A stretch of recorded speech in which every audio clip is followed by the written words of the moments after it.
हरियाणा सरकार अब तक मनीषा के बलात्कारियों को ढूंढ तक नहीं पाई, उसे सजा देना तो बहुत दूर की बात है। इस बीच बलात्कारी बाबा डेरा सच्चा सौदा प्रमुख बाबा राम रहीम एक बार फिर से पेरोल पर जेल के सलाखों से बाहर आ गया है।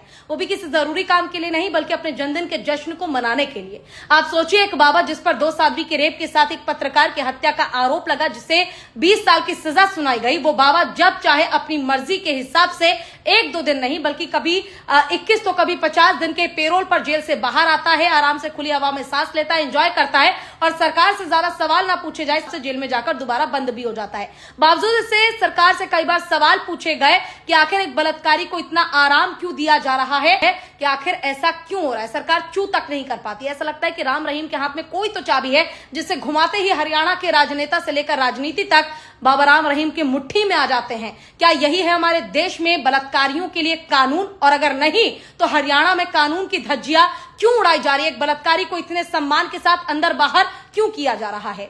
4 अगस्त को राम रहीम को पेरोल दी गई थी। 15 अगस्त को राम रहीम ने बड़े आराम से धूमधाम के साथ आश्रम में अपने जन्मदिन का जश्न मनाया।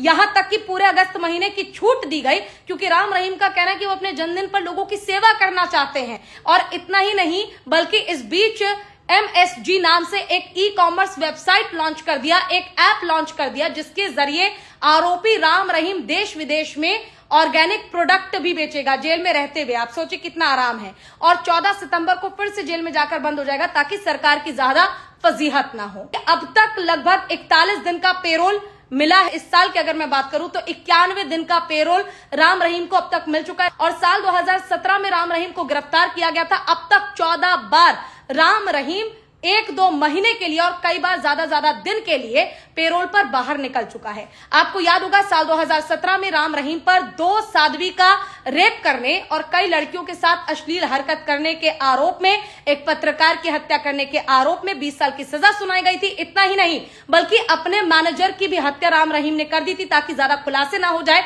और इस मामले में भी CBI कोर्ट ने राम रहीम को उम्र कैद की सजा सुनाई थी, लेकिन बाद में न जाने कैसा चक्र घुमा और उस मामले से राम रहीम को बरी कर दिया। पर अब भी 20 साल की सजा राम रहीम काट रहा है। ऐसे में सवाल यह उठता है कि हमारे देश में क्या रेप को इतना मामूली समझा जाता है कि बलात्कारियों को इतना आराम दे दिया जाता है? हम कैंडल मार्च पे मोमबत्ती लेके निकल जाते हैं, लेकिन आपको लगता है इसका कोई असर सरकार पर होता होगा?